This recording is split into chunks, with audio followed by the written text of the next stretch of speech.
So it is again 2 o'clock on my clock here in London. So that means I get to start speaking and wish you all a very good morning, good evening, or in my case, good afternoon here from London. Welcome back to you all. It's a pleasure to have you joining us again for the 15th of CIBJO's Jewellery Industry webinars, Jewellery Industry Voices webinars, excuse me. And that's coming to you live and direct with me, Edward Johnson, here in London, and also CIBJO's Head of Communications, Steve Benson, in Tel Aviv. As always, for those of you who've been watching us through this series since April, we expect this webinar to last 1 hour. To be honest, I think we're just going to say we're going to go for an hour and 15 today because we do have an incredible amount of topics to discuss, and we do have people who are able to speak for 1 hour alone on any one of those topics.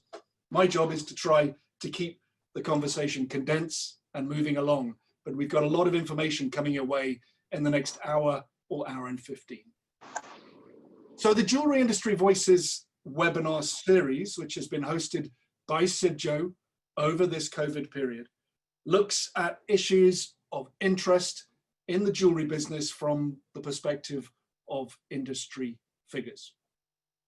This week, we will discuss the state of the diamond industry with a select group of industry analysts. We're going to discuss the past, present and future of diamonds.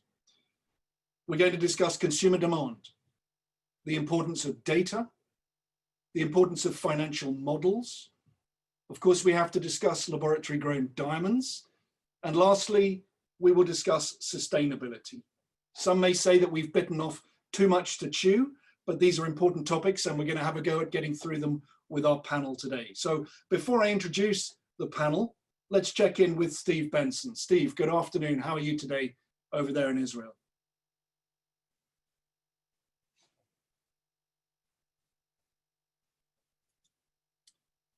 You're going to need to unmute, Steve. It's we keeping our records clean over here. Good day to all of you. Coincidentally, as we were starting out over here, and this wasn't planned, it just worked out over here, but literally as we were setting up, people started getting news over the wires over here that the US has just come out with its quarterly economic output figures over here, which I'm sure our speakers are going to want to address right at the very beginning. They're stunning figures, to say the least. In the meantime, I'll just run through a few of the technical details. As Ed said, the seminar will run for most probably an hour, a bit more than an hour. We'll aim at an hour and 15 minutes. We will take questions. What we request is that you can pull up the Q&A box and that you write your questions in there. We'll try to get to as many of them as possible. If they're short or they're directed at one of the speakers, the speaker might choose to actually answer you in writing. The chat box is also open, and we of course happy to have whatever chat is going on at any particular time. The webinar is being recorded. It should be up tomorrow on the CIBJO YouTube channel. And that pretty much is that. So what I'm going to do right now is to hand over to the CIBJO President, Gaetano Cavalieri, who will say a few words of welcome, and then we'll get underway. Gaetano? Thank you very much, Steve, and thank you very much, Ed. Let me first thank all our speakers, very, very important people.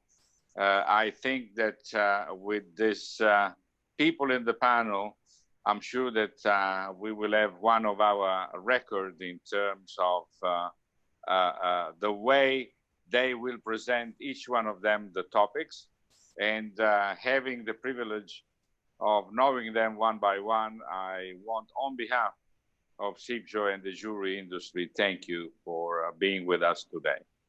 And of course, I want to thank all our attendees that are there from all over the world. And today I am in Sicily, where it's a little bit hot. It's only 37 degrees in the shadow, but it's a beautiful day to go to the beach. So if you wish, please come to Sicily. Thank you very much. Bye-bye. Thank you, Gaetano, and thank you for doing your bit for the Sicilian tourism industry there. Nice to have you with us again. So let's get to introduce our panelists today. And let's start with Paul Zaleski from the US. Paul is a leading global diamond industry analyst based in New York and specializing in the diamond supply chain and demand fundamentals. He's also, as he told me the other day, an ocean swimmer. So that makes him pretty darn cool in my book. Good morning to you, Paul. How are you today? Good morning. Thanks for having me. Nice to have you. Thanks for joining. Next to Pranay Navaka. Pranay is a leading expert on the diamond industry pipeline. Since 2017, along with Chaim Evan Zohar, he also authors the Taki or Tacy, I never know how to pronounce that. Pranay, maybe you'll correct me, Diamond Pipeline newsletter. Pranay is also the CEO of the Gem and Jewelry KYC Information Center, which aims to help the industry meet their AML or anti-money laundering compliance obligations. Good afternoon to you, Pranay. Good afternoon, Edward. And it's Stacy. Yeah. Thank you. Thank you. Next to Idan Golan. Idan's eponymous company was formed to provide research, analysis, and also consultancy services for the global diamond industry. He is a veteran of the diamond industry, having researched and written about it since 2001. Good afternoon to you, Idan. You're in Israel today? Yes, I am. Good afternoon to everybody. And I hope it's nice and cool because like Sicily, it's very hot out here today. Nice of you to join us. Thanks a lot. Now, lastly, if we describe Idan as a veteran, I don't know what we describe Russ Shaw as. After 40 odd years in the global diamond industry, Russ is a journalist by training. So he really is a true veteran of the diamond industry. He recently retired from GIA, where he had worked as GIA's senior industry analyst for 19 years. And I also, on a personal note, had the utmost pleasure of working with him for almost all of those years. Russ, good morning to you, and thank you for joining so early in the morning over there in Carlsbad in San Diego County. Good morning. It's an honor to be here. Thanks for joining and being so early today. Just a quick disclaimer if we can. Please note that none of the opinions or information that's offered during this webinar constitutes any legal, financial, or official advice. CIBJO provides a global perspective on the challenges we're all facing. So please, for more precise information, we encourage you to play an active part in your local trade associations and also seek relevant advice relevant to your location and also your business. Let's get going with the question. Let's first think about reviewing the COVID crisis, this important event in global history that has affected effectively the whole world. But in terms of the jewelry industry and the diamond industry specifically, it's had a very devastating effect. And we're still trying to analyze and look at where the future will take us. But as we review this crisis, Idan, if we can start with you today, what do you think are the key analytical findings about the diamond and also the jewelry industry that have become evident during the pandemic?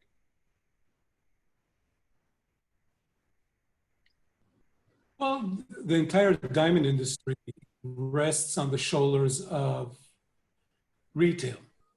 And with the shutdowns, the lockdowns, the social distancing, retail in all, in all industries suffered a serious blow, and the diamond industry wasn't immune to that. The result, as in other industries, was that retailers were sitting on a certain inventory. They had no need to pool anything from wholesalers. Wholesalers had no need to manufacture because they were sitting on a growing pile of inventory, and that worked all the way up the pipeline to companies.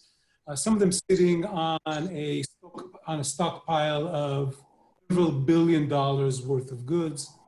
So we're looking at a industry that is waiting rather patiently for consumers to return to stores and renew their purchasing. The outlook is that it will start at a haphazard and slow pace until the holidays, until November, December.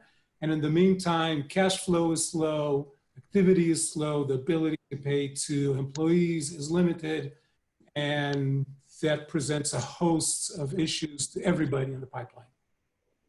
Okay, thanks. And when we're looking historically, Russ, if we can turn to you from where you sit, you've seen a few crises, economic and otherwise, in your time in the industry.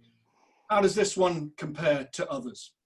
Well, the industry was in severe contraction even before this. I mean, we all, the lab business was way down. Diamond mining companies, it used to be a license to print money, and they were having difficulty. I mean, a lot of this was, if you go back to maybe 10, 15 years ago, or 15 anyway, Bain was predicting this kind of supply gap that was going to push prices up, and demand was going to, from China and everywhere, and I think a lot of mining companies use that model to develop new mines like Snap Lake and Victor that are not viable now. So you had these operations going that where the rough prices have declined, and again, this was all before this COVID crisis. So you had an industry with real problems, and then the COVID prices, as Edon said, created inventory all the way up the pipeline, and and I have to mention the bank financing, which was severely cut back, to about, I think it's a little more than half of what it was a few years ago. So, we're dealing with, and the bank financing was always the key to a quick recovery, because a lot of, if you look at 2008 or 9, the industry came back pretty quickly from that because the banks were generous, or one might say overly generous, but it really helped fuel a recovery. We don't have that cushion now. So we don't know, and I don't see retail pulling it up very quickly. So I think we're going to have a long row to hoe uphill. We're trying to look positive, but you're right. There are some challenges ahead of us on the road. Well, encouragingly, retail in the States has not been that bad.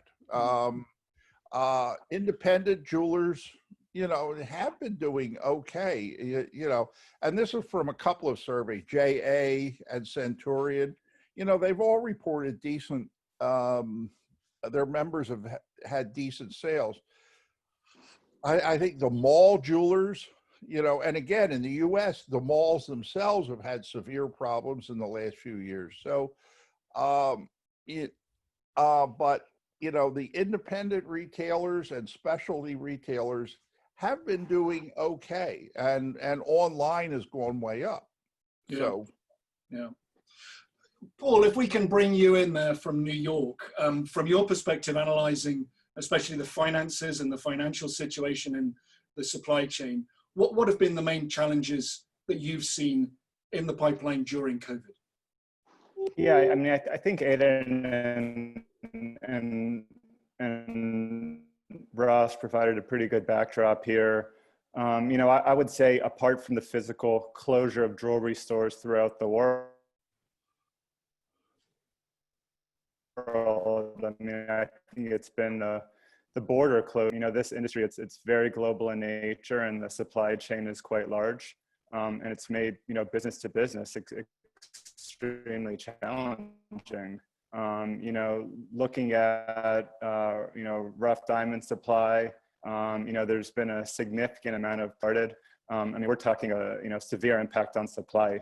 You know, to put that into perspective, I'm forecasting that global supply this year is going to be the lowest since the 1990s. Okay, we've got a little bit of a lag on your internet connection there, Paul, but we'll battle through. If I can ask you though, can you give us an update on the diamond supply fundamentals? You know, especially what's happened to sales of rough for the major miners, and how did they react to the pandemic with their mining operations?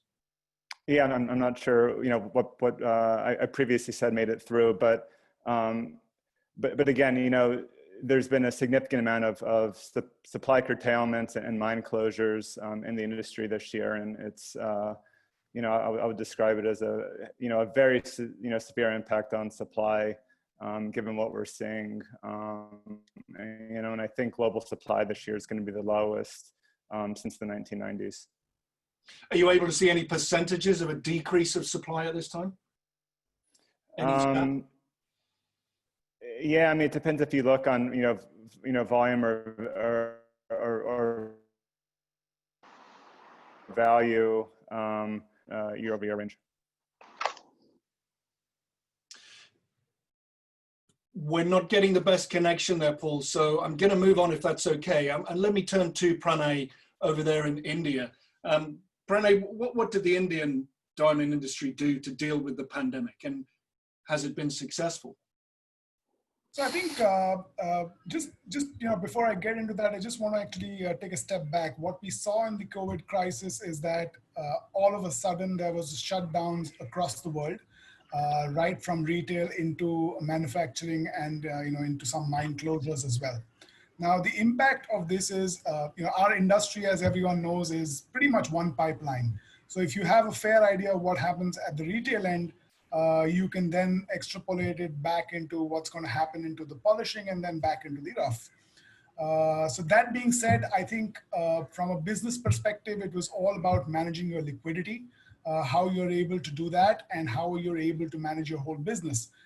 So to take that up, I think a couple of things happened. One is, of course, the Indian government allowed some extension of the payables. So they allowed some slippages there, which was helpful, which allowed the industry to manage their positions. As well as the industry took a call that voluntarily they would take some amount of, I would say, a moratorium on the rough purchase. We had recommended, Chaim and I, we had recommended 3 months, and I think that's what we're ending the 3 months. We'll see how it goes from here from now on. But that was what the recommendation was. Again, the idea is that the industry had built up over the first quarter. The current cycle essentially started in November, where the industry started stocking up again, looking for a good 2020. However, when the COVID struck, the industry had already stocked up a good amount of rough. That had to be liquidated, and by doing that liquidation, the liquidity pressure also has eased on the industry. So that's what the industry, Indian industry, has done. And the moratoriums were from, if I'm right, from May through to the end of this month, through to July. Yeah, so it was done on a monthly basis, and I think the current one is till the end of July. We're awaiting what the next steps are. Any indication what might be the next step? I think my personal opinion is another month should not make a difference because the industry in August is anyway slow. August is a slow month in normal case. You have the holidays in Belgium and other places. However, I think people. I think people will start seeing some sort of, or have been starting to see some sort of movement and polish. They would like to get ready for season, so it could go either way. Okay, well, we'll wait to see and hear more about that as it continues. Let's looking to the past to see the future. Often we can project a way forward by looking at what's happened in previous years and also in previous crises. So Edan, early on in this, I remember you wrote a blog post on your website about how the industry has reacted and changed after previous crises. Can you give us some background to that article and what essentially the industry has done in previous downturns? Yes, what I did was I looked at data that I have from looking back about 10, 15 years. And I wanted to see how quickly the diamond industry declined at a time of duress and how quickly it bounced back. And what I saw was that, and I looked at what happened during 9/11, which is, like what we have today. It's a non-economic issue or force that created an economic breakdown. I was looking at the tsunami plus Fukushima plus meltdown plus earthquake that took place in Japan in 2013. I took a look at a bunch of those sort of events, 2008, of course, 2000, 2001. And what we see is that, very interestingly, a decline in diamond activity starts early on if there's a economic situation like in 2000 or in 2008. But the other thing that is far more, I think, important is that the industry demand for jewelry bounces back, for diamond jewelry, bounces back very quickly. And this is spurred mostly by bridal purchases. The social background to that is people feel that they are under threat and that they should take life seriously and move forward and not delay expressing love, not delay proposals, not delay weddings. And that spurs a lot of business activity, expressions of love. And very quickly we see that the bigger ticket items, right, the average price of an engagement ring in the United States is about $3,500, $3,200, depending on the year we're talking. So the diamond industry has a lot to look forward to, especially if it's smart with preparing for it. So if the diamond industry will generate marketing material that fits the times and that is original and addresses the correct population, those that will and can spend, and actually deploy it on time, we will see very good, we should expect to see very good sales. Of course, there are a couple of caveats to that. For example, recent studies show that people are especially worried about going into malls. About 75% of Americans say that they're okay with walking into a small shop, but 50% of adult Americans are saying that they are concerned about visiting malls. So, and a lot of business for the diamond industry is happening in malls. So this is something we need to take into account. So a company like Signet that didn't shift into off-mall locations when the mall issue started a few years ago, companies like that are expected to suffer.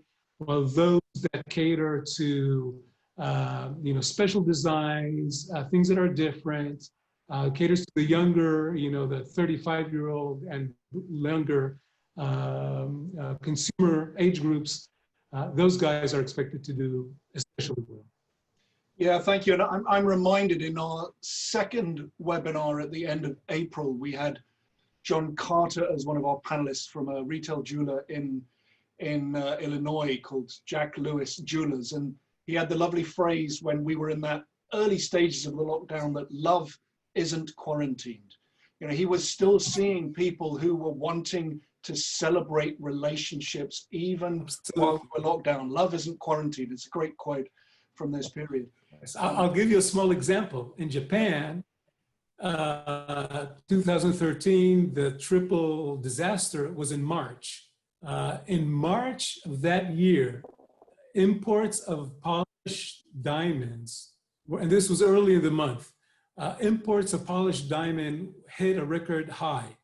So about a 250,000 families were still displaced without a house. People realized already that, avoiding that proposal was very dumb. All that months or years or weeks, if you know that there's somebody that you love, express it. Don't wait. Life is short. So those kind of events are a reminder to the fact that life is short, and true, love is not quarantined. Yeah, thank you. And you're right to highlight that. That is the main roadmap out of this crisis for the jewelry industry, celebrating life's special moments, which is really what jewelry does.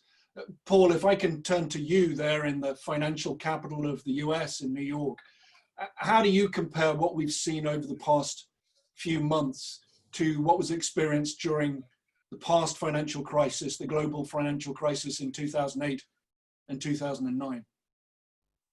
Yeah, from an economic standpoint, that was a credit crisis.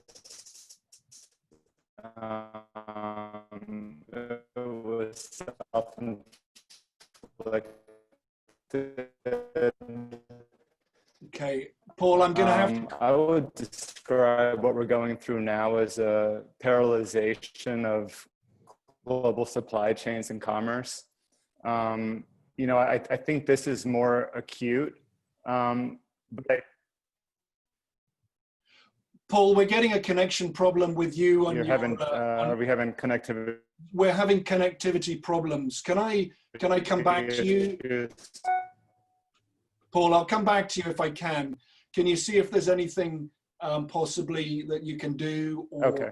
Let's just wait to see. So thank you. We're missing much of what you're saying. So if you don't mind, I'm going to move on. Let's look at driving diamond demand as well. Much has been said, especially recently with the relaunch and the rebrand of the Natural Diamond Council, previously known as the Diamond Producers Association. And the remit for the NDC, the Natural Diamond Council, is to increase demand and the brand of diamond in the eyes of the consumer. And Russ, with your history of analyzing and looking at diamond demand over all these decades, how do we as an industry develop that desire amongst the consumer for natural diamonds? But also, more importantly, how do we as an industry pay for it? Well, I think the trains left the station on real is rare, because, that's basically to compete against lab growns, but we have to do a lot more. I mean, you mentioned about celebrating life's occasions, but we need to stress how diamonds, connect us to the earth, and I think that message reaches people of all ages, but it's like millennials and Gen Zs but that can also be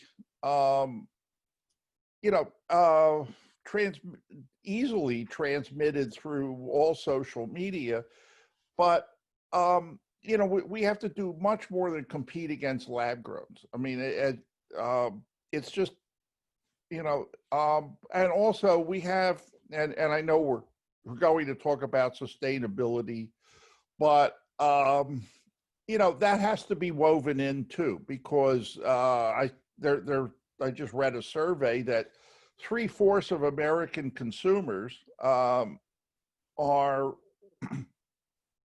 concerned, do take sustainability into account when making purchases, and in their lifestyle, and also and more than half are taking active measures, reducing waste and buying fair trade products and that kind of thing. So it's a huge issue, and it's a huge issue with a lot of people who are buying jewelry. In other words, educated, affluent people.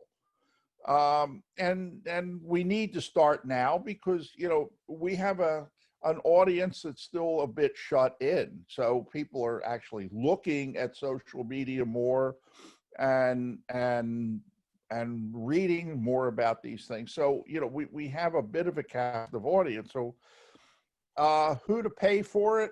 That's another, this industry is always famous for pointing next door and saying, this guy will pay for it, and, the time has come basically when, I think everybody in the industry, the pearl industry had a 1% tax on all producers and wholesalers.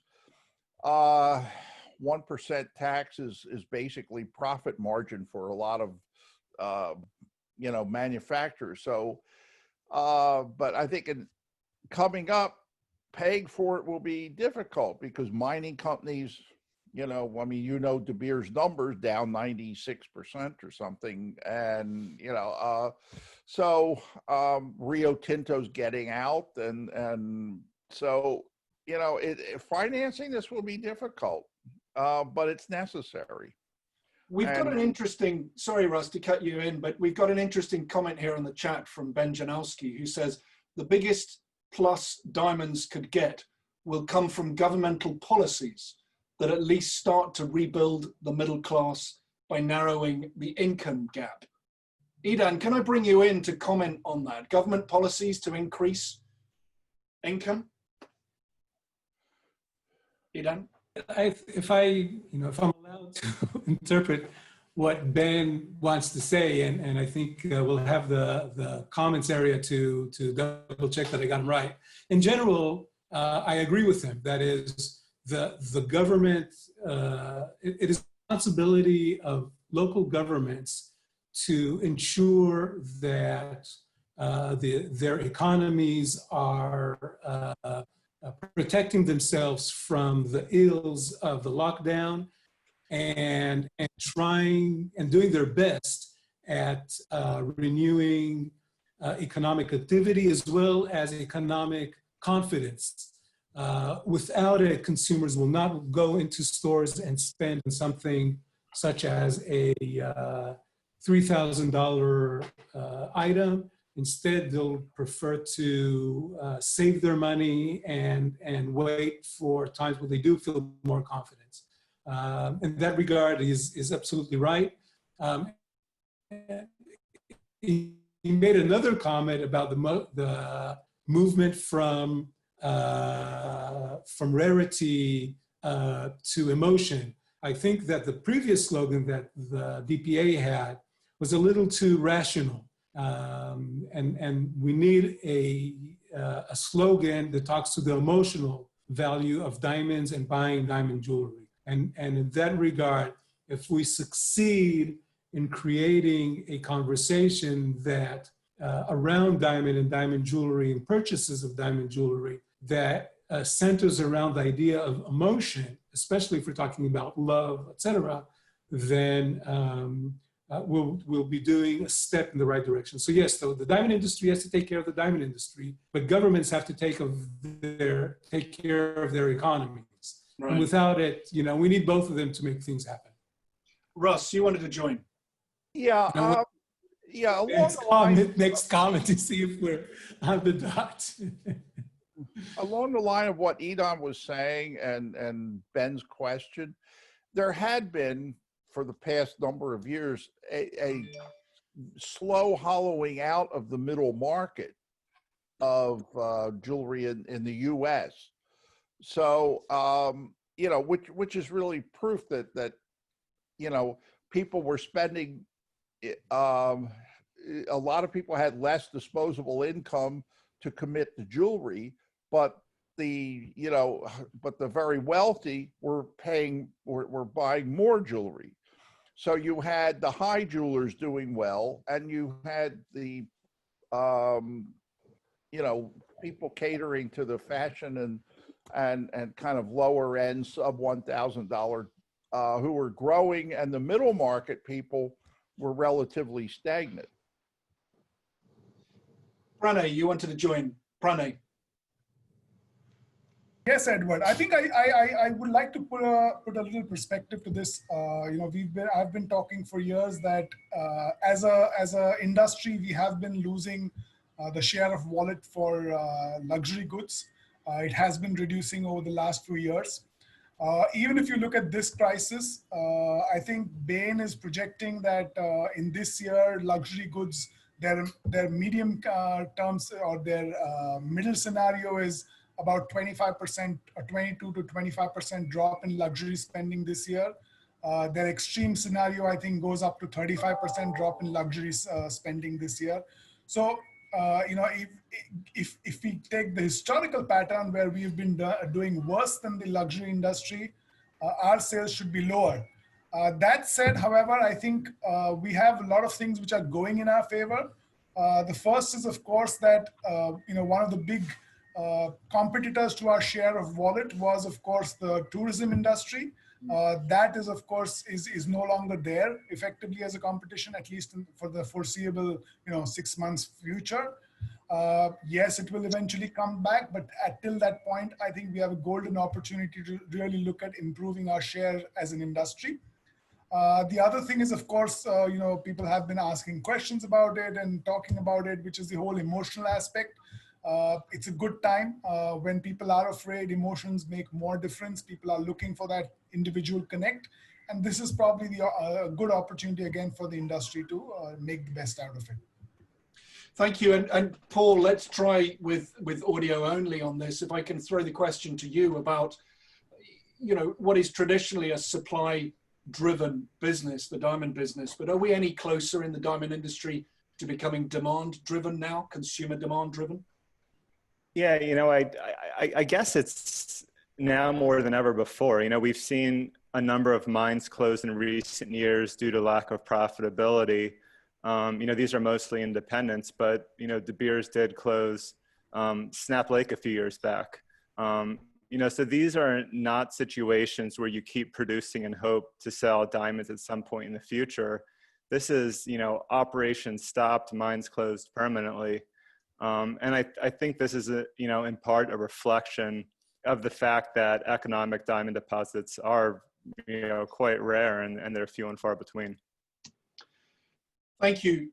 Let's move on to data and why do we need more data? Many of you exist and your businesses are very data-driven. Idan, especially for you, if I can turn from your perspective, what is diamond industry analytics, and what do we measure? How do we do it? And what's the value of the findings? Well, I think every modern business needs to be able to look at information in a dispassionate way. In our last discussion before this webinar, you asked me a little bit about the data that I'm collecting, and I said to you that I'm not asking for the data supplier's opinion. And the rationale is that when we provide our opinion, we provide a perspective which is colored by many different things and not necessarily an accurate reflection of what really happens in a business. If you look at successful businesses, I was reading an article about Alex and Annie the other day, and the majority of the contribution to its initial great growth had to do with analytics. If you look at the way that large companies, successful companies, I'm not just talking about Amazon, but look at Kraft Foods, right? of them look very closely at analytics to grow their business. One of the biggest problems of the diamond industry is that it relies on a very traditional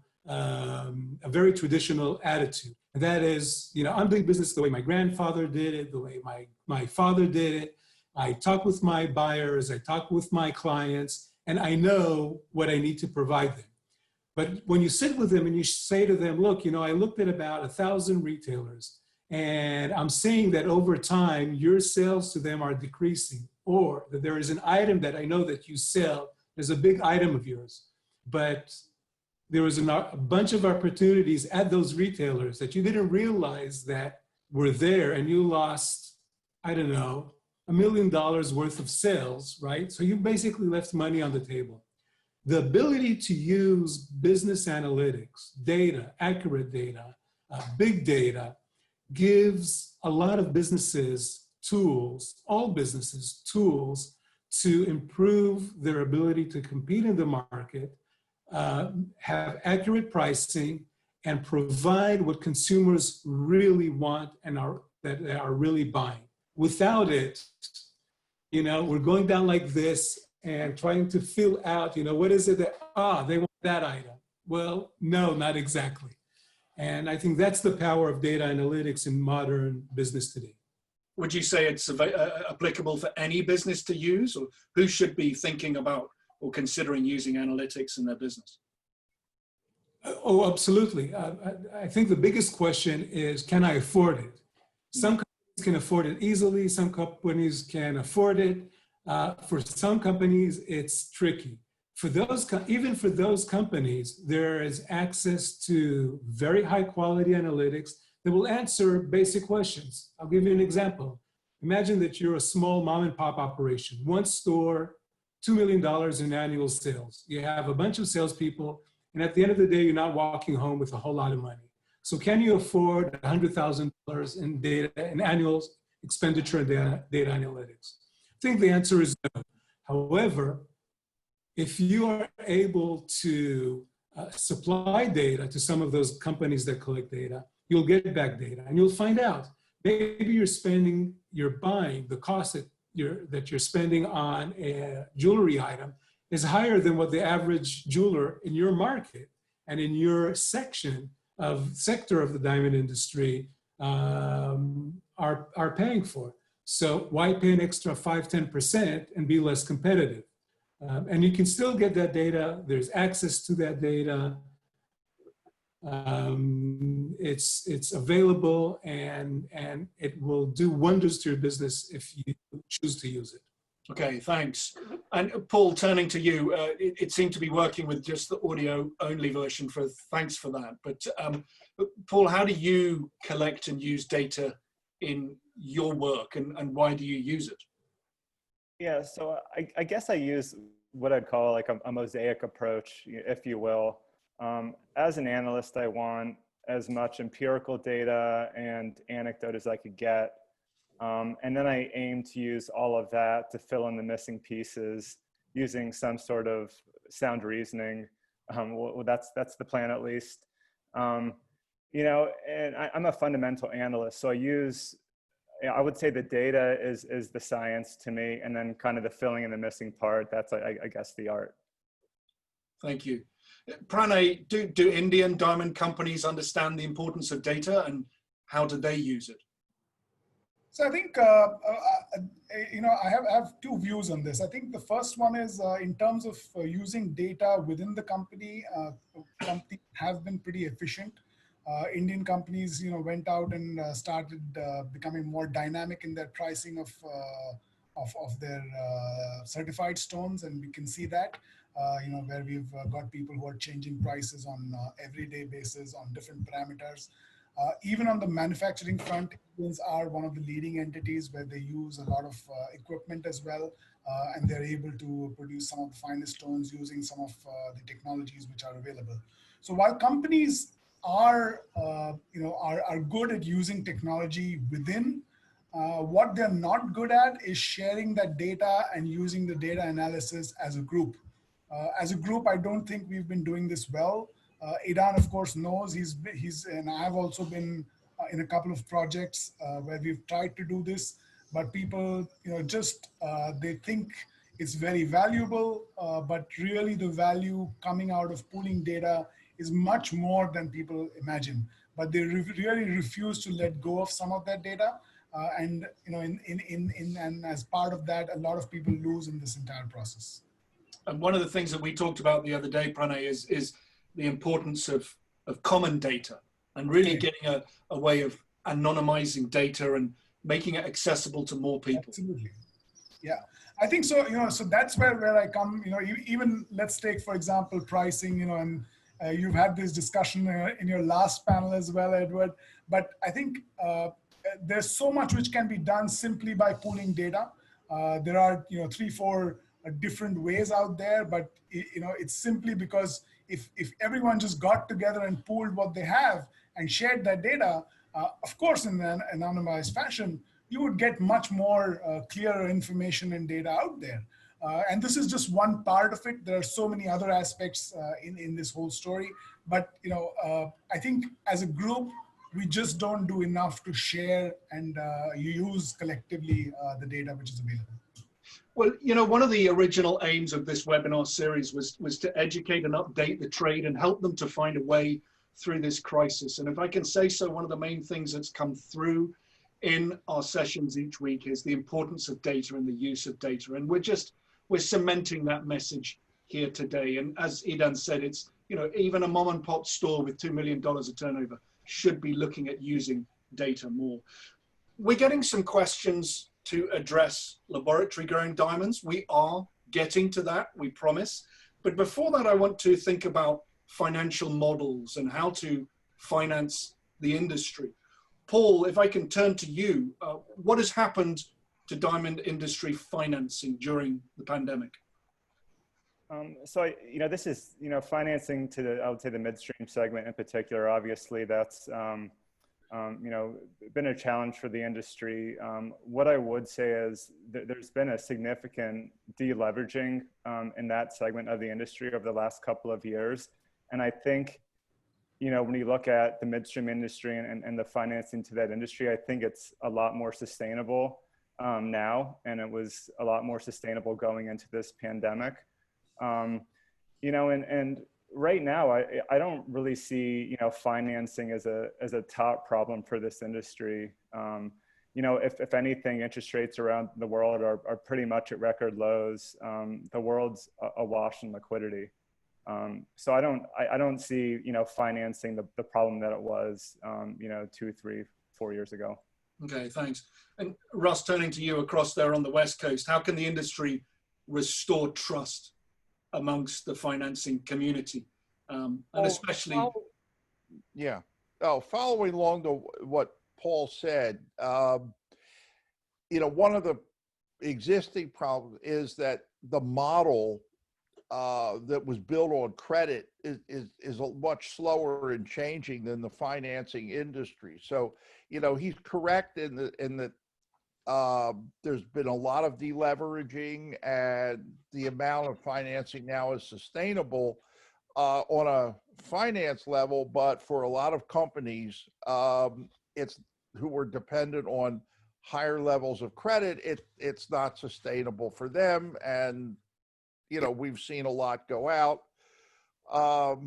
And we don't see that many banks coming into the industry because, frankly, we had Round Tripping, we had Fabricant, we had Modi, and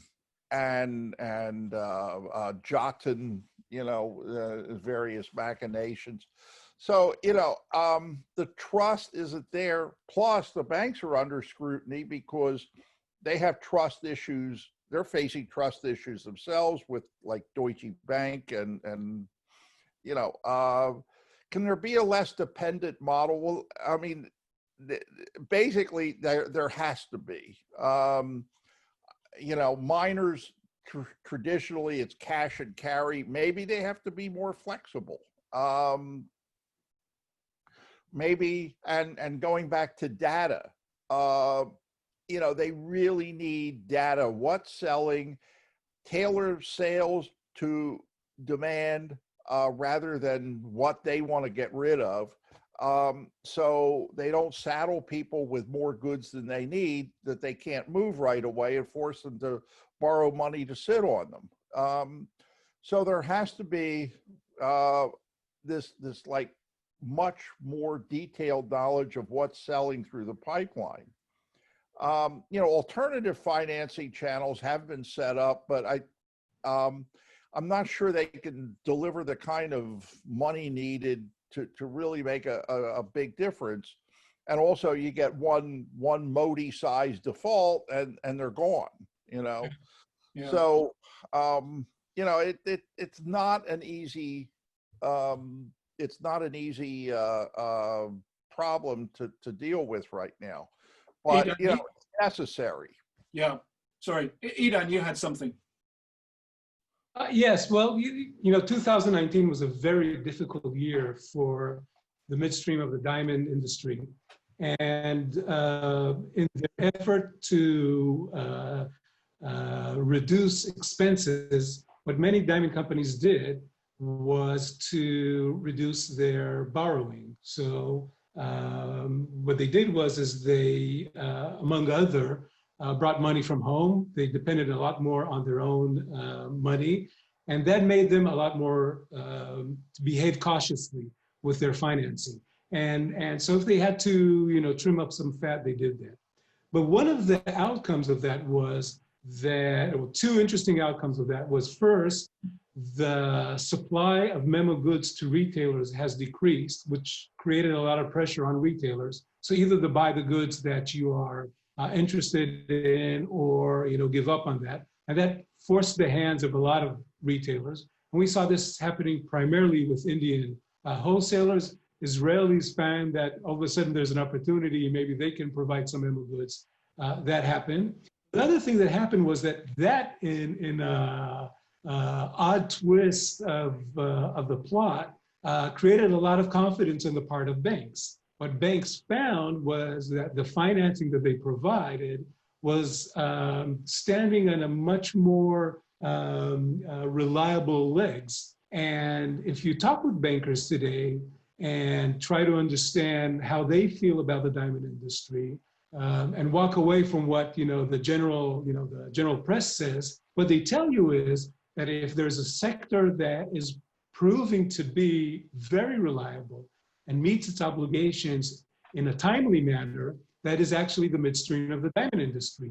To the point where in the past few months, I've been hearing from a lot of diamond companies that the banks turn to them and say, hey, if you need financing, additional financing, let us know. We have money available.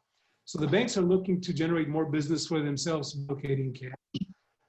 Diamond companies have the ability to be a little bit more flexible if they find that is the need. I think on the lower side of that, the flip side of that is we need to ask ourselves for how long diamond companies can allow themselves to really rely on their own money. Because at this point, they are bringing money from home to keep their businesses alive. So the longer this situation, the COVID pandemic and its after effects in the economy linger, the more burden it puts on these companies, and we might see some defaults, we might see some closures. But at this point, we're seeing that the diamond industry in many ways is really a model industry in terms of financing. So in that regard, this is an interesting proof of concept that the banking system is finding right now. Okay, thank you. I'm keen to move on, if we can, to laboratory grown diamonds. So in the competition specifically, Idan, if we can stay with you as well, because you produce data on lab grown diamonds, both pricing and demand. And what do you see are the main reasons given for purchase, and how has demand and also pricing reacted this year for laboratory grown goods? Well, we're seeing a couple of very interesting trends. First and foremost, the first thing that I do when I get a batch of data is to separate bridal jewelry from everything else. And I do that with lab grown as well. And one of the interesting findings is that business for, in terms of volume, business of bridal is kind of sustainable. But what is even more interesting is that you're seeing that retailers are not really decreasing prices.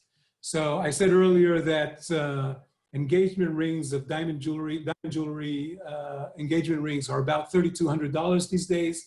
If you look at independents, the average price of an engagement ring that is set with lab-grown diamonds is about $3,000. So they're keeping their pricing high. The margins are pretty good. They're very handsome margins for the retailers. And at this point, we're not seeing them very much willing to compromise. They're not compromising on their margins. They're doing everything they can to protect their margins. We're seeing a very small 1-2% reduction in their margins, but I think that could also be attributed to statistical errors. So that's one thing we're seeing. We're seeing that the decline in volume in terms of lab grown is happening more on the fine jewelry and the fashion jewelry. We are seeing an increase in sales of stud earrings. Earrings are doing very well, and there was an increase that we've seen over, if we look at March, April, May, June, we're seeing an increase in demand for earrings. And I find it interesting because earrings is a fairly lower cost item. And then at the end, if you look at average prices, what we're seeing is, and this is all retail, what I'm saying, we can say more about wholesale. One of the things that we're seeing in terms of average pricing is that retailers are doing very good business with the lower cost items. So, earrings are a very good example of that. In terms of volume, we're seeing, of course, a decrease because people didn't walk into stores, et cetera. But it's not on par with, the higher ticket items in terms that we see with natural diamond jewelry. I had heard that the increase in earrings and also brooches was due to the Zoom effect, or the fact that we're all spending so much time in this sort of box talking to people, and many people will Makes a lot of sense that you could see. So everything from here and above is important. That's right. That's right.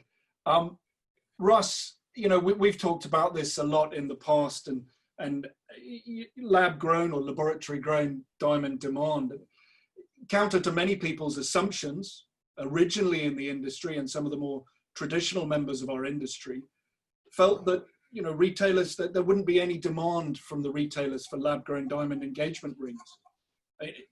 We're seeing that is increasing. I mean, is this a positive step for the diamond industry and the jewelry industry as a whole? Oh, I think, maybe to put a bit of interpretation on Edon's statistics that I talked to some retailers who say that what they're seeing now are consumers who don't want, they might look at a $3,000 natural diamond,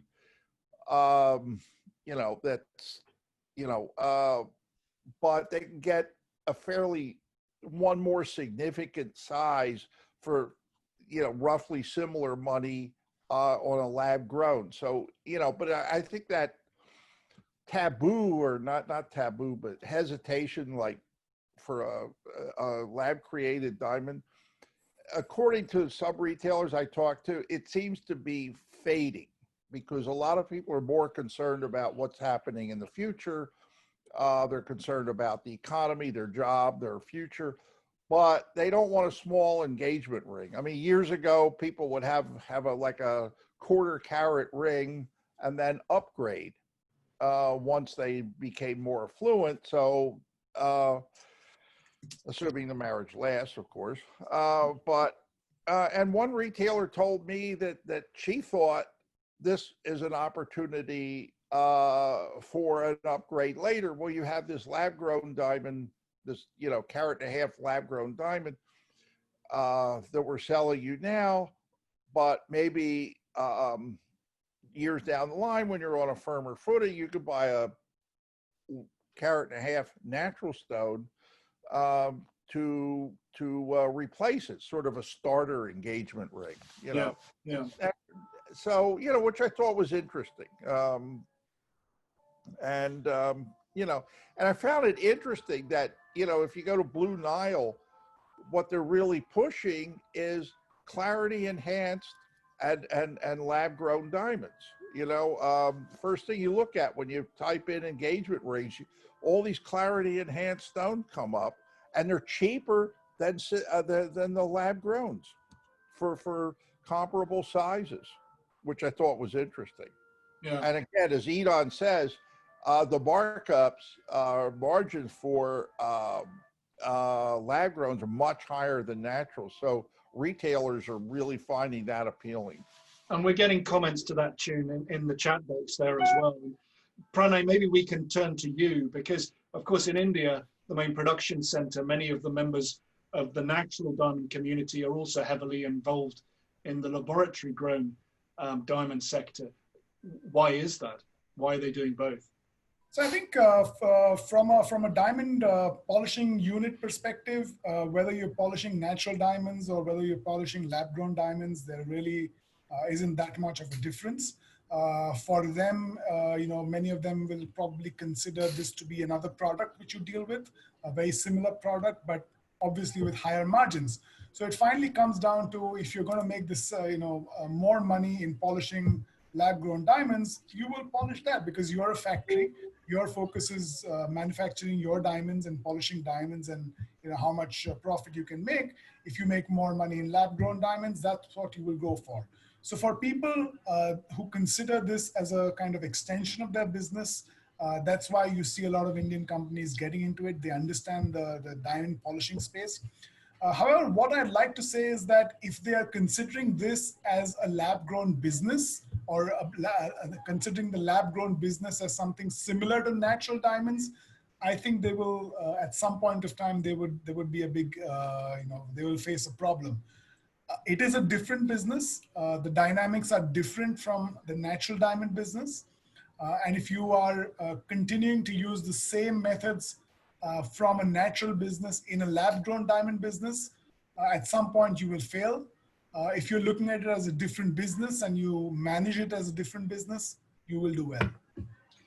And thank you. And Paul, there's thinking about the investment. There's been a lot of investment into the laboratory grown sector. Is this due to the potential of laboratory grown diamond jewelry, or is it ultimately for the use in technology?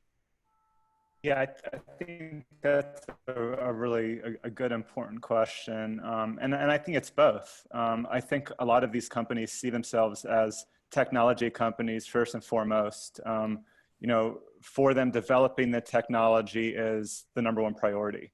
And then I think some of these companies are just selling jewelry as a way to fund further research and development with that aim at eventually selling to these big tech companies.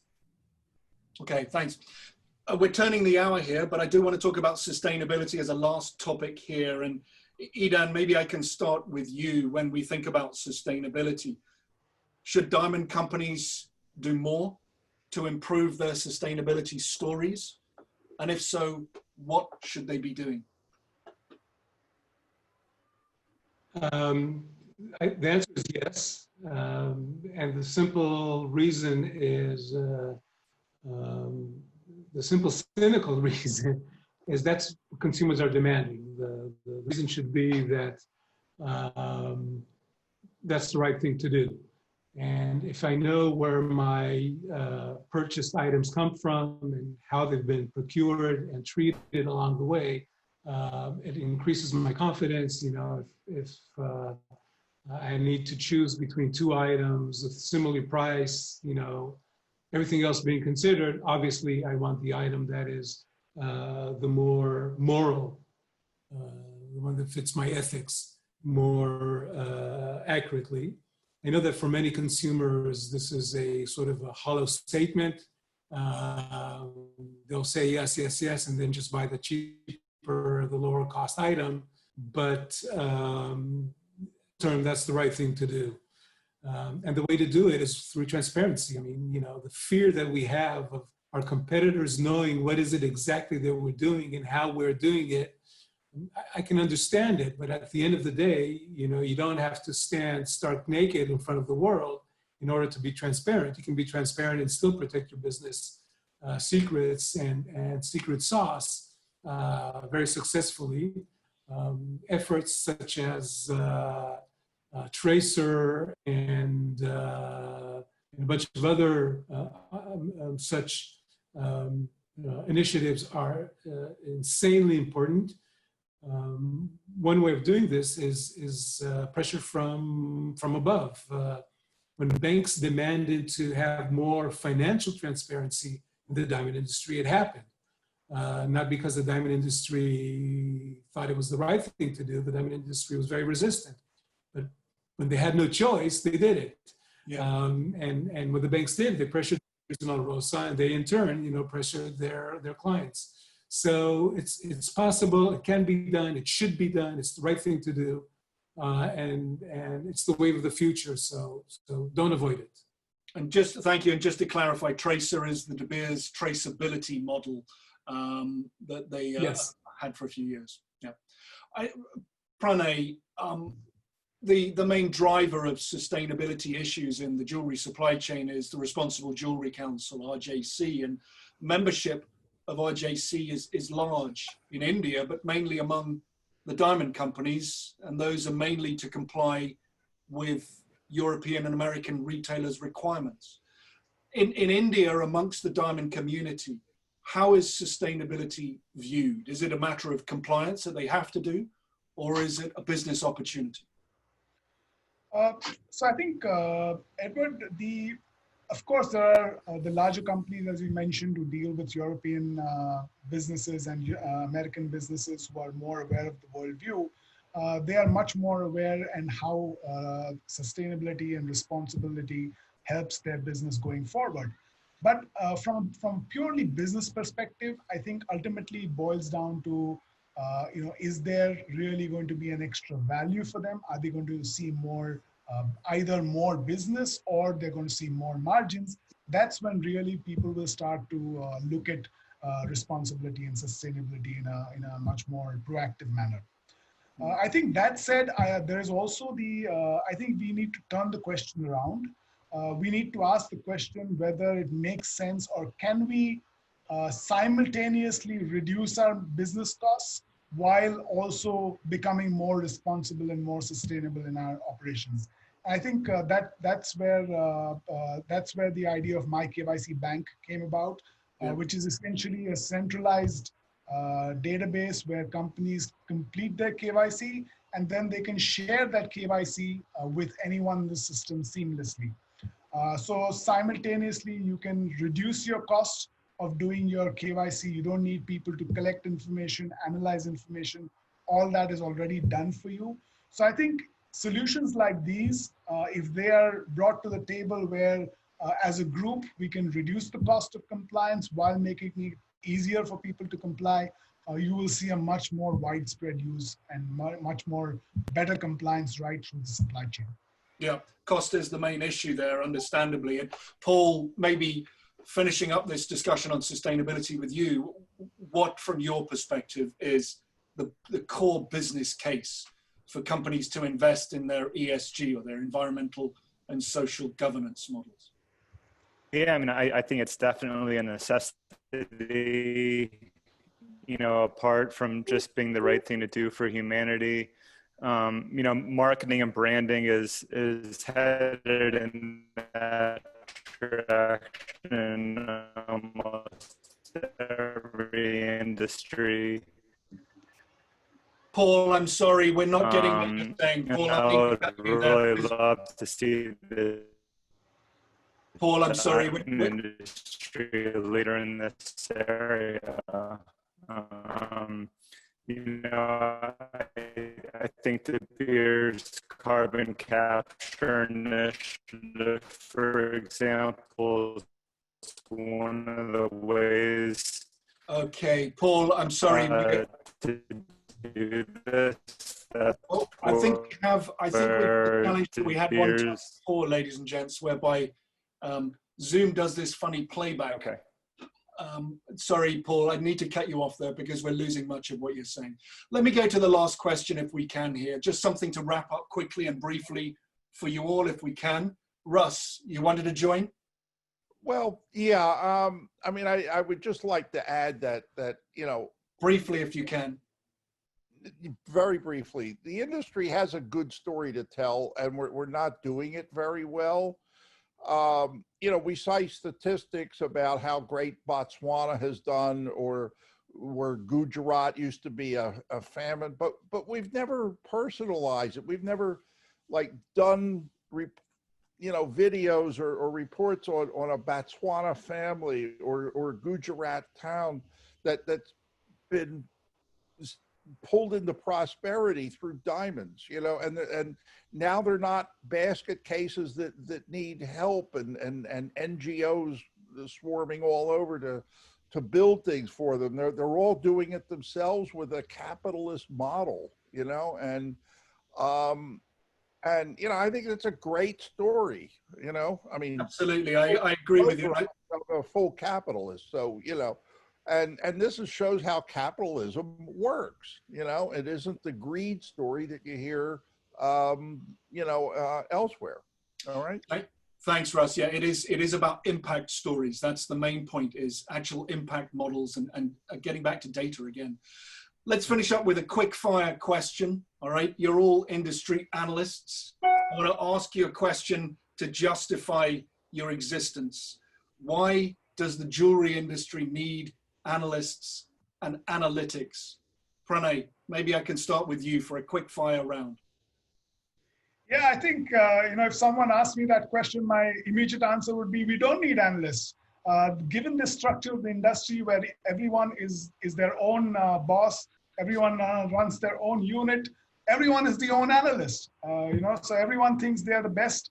They're able to predict what's going to happen in the industry tomorrow, and you know, that's how this industry works. But that said, I think on a more serious note, the industry, the larger companies do get it. You need to look at simply more than just the deal on the table. You need to be able to see what's going to happen in the future. You need to be able to try and predict what way the direction the industry is going, and take actions in those areas. And that's where the role of an analyst becomes much more important. And that's where an analyst can really help companies in the industry. Thanks. Edan, next for you. I'll quote my father. When I went to business school, I asked my father, you know, what area in business does he think I should specialize in? And his answer was, surprisingly, it doesn't matter. My father was a businessman all his life. And I asked him why. He said, you know, you're good at what you're good at, and wherever you're not good, you hire a good person.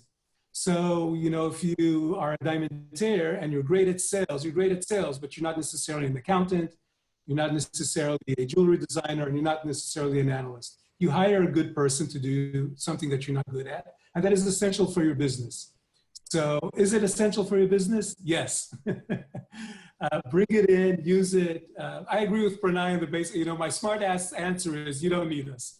But in reality, I think it will contribute greatly to your business if you'll bring data analytics into your business. You don't have to bring an analyst, you know, me or one of my colleagues, but bring in data, cold, hard data, and use it to improve your business. Okay, thanks. Now, Russ, you worked for 19 years for GIA as a senior industry analyst. What was the value you bring?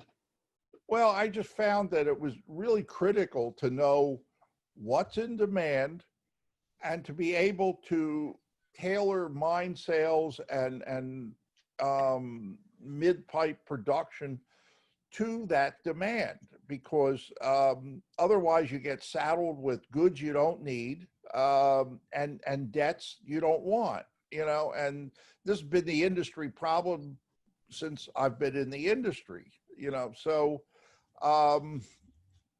you know, so I think more analysts are needed, to be honest. You know, just to and the mining companies really need to kind of figure out a strategy beyond selling run of mine, you know. So thank you. Paul, are you still with us? You seem to be muted, but if you can unmute, justify your existence. Yeah, I'm still here. Okay, I'm still here. I'm not sure what the connection's like, but yeah, just quickly, my thoughts. You know, the industry is a very, unique, exotic industry. I think it's not well understood by those on the outside, but it's still an industry that's significant in size. It's, we look at jewelry, it's a hundreds of billions of dollars of an industry. So I think when you have a situation like I'm sorry, Paul, we're still having problems there with your connection, so we'll have to cap that there. Thank you. Steve, are there any questions? There's a question here that we have from Maya Dave. Efficiency. No, it's a weird feature of Zoom in that they play back these little bits. There is a question here from Maya Dave. Maybe I can put it to Pranay. Can you please touch on the subject of artificially propping up diamond prices? Maya says that's the biggest problem. I'm not sure what they're referring to. If you really look at diamond prices since 2011 peak, we're probably down about 25–30%. So if someone talks about artificially propping up the prices, I'm not sure what he's referring to. But I think, that said, unlike the previous situation, the market is much more driven by demand and supply. If there is more supply in the market, prices will drop. If there is more demand in the market, prices will go up. So, it's simply that. Some, companies do have a limited, they can make the decision of holding back certain supplies, as De Beers and El Rosa have done in the last 3–4 months. I think they need to be congratulated for that. That has helped the market. But I don't think that is propping up or artificially holding up the prices, because simply there would not have been demand for those goods in any case. Okay, thanks. Idan. I think that such a statement is a misunderstanding of the economy, the economics of the diamond industry. Profitability at mining is around 20–25%, and the midstream is about, and this is standard in mining across the world, almost any industry. In fact, the diamond industry a little bit on the lower side. Manufacturers are making about anywhere from 3 to 6% in a good year. Retailers are generating about 40% gross margin, which is once again standard. Once prices start going up on a particular item in one market, in China, all of a sudden there's strong demand for one item. You see prices, wholesale prices going up, and immediate price, sales decrease in the United States. So the consumer market doesn't allow prices to move up beyond a certain reasonable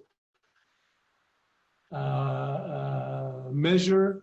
And so the bottom line is, no, it's not the case, and far from being true. Okay. Pardon me for being harsh.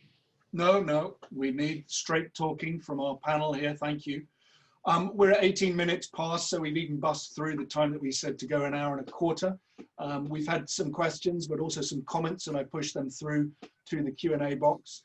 I think at this stage, I want to thank all the panelists, and let's just move on. Steve, if you can move the slides on. The job really for me now is to thank all of the panelists who have been with us over the past few months. Since we started this on April 22nd, we've had 54 panelists join us for these weekly discussions. It's been enlightening, it's been illuminating. We've sometimes had technical challenges and we've battled through those, even today. Apologies for that, Paul, but thank you so much for working with us. But I think that on behalf of CIBJO and Gaetano and Steve, I want to say thank you very much to all of this veritable list of stars and industry leaders from our business, and thank them all very much for their time. When we started out in April, the world was a very different place to where it is now. And I'm sure that in a few months' time, the world will be very different again. But in the meantime, what brings us together is this ability to work together. We've enjoyed this series enormously. We've gone up and down in terms of viewer details. just some numbers to throw at you. We've had 15 webinars. We've had 54 panelists. We're just shy of 6,000 unique views for our webinars. The average attendance has been just over 240. The average viewing on YouTube has been 158, so just under 160 views on YouTube. And the most popular of our weekly webinars has been the Cultured Pearl webinar on July the 9th, which had 426 viewers. And the highest on YouTube has been our webinar on trade shows, where we had the heads of the main trade shows joining us on June 4th. So thank you very much for all of that. We will be returning in September with both these Jewellery Industry Voices webinars. We'll start those again in early September. And also a big thanks again to our friend and colleague Rui Galopim de Carvalho, who also runs his home gemology webinars on a Tuesday. He's also taking a break through August, and he'll be returning in that first week of September as well. Gaetano, if you're still there with us, would you like to take us home at the end? I am always with you and with all of you, even though I switched off my video because I didn't want, probably, you know, was also the video on to give problem to our friends with internet connection. But by the way, I want to thank all our panelists and all our attendees, because we have had these first parts of webinar, which has been to me, I would say, very important in terms of having a vision, which I was suspecting, as you, Edward, and you, Steve, may remember, was good for the industry. And we in CIBJO are the home of the gems and jewelry industry entrepreneur, or everyone is involved in this industry. Please stay with us. Please come to us. Please criticize us. Please give us an extra reason to enjoy all of us stay together, because this is what we have to do. If we stay together and we stand as a one, in that case, with all the due respect for the analyst or non-analyst, of gemologist or non-gemologist or whoever, then we can say that we all are an industry. Otherwise, we will be a very big community of singles. I prefer to be part of an entire community of which you all are a very important part of this community. So for this reason, I want to thank you very much. And I personally, with Stephen, Ed, and all the other friends, are at your disposal anytime. Send us an email and then we will answer. Thank you very much.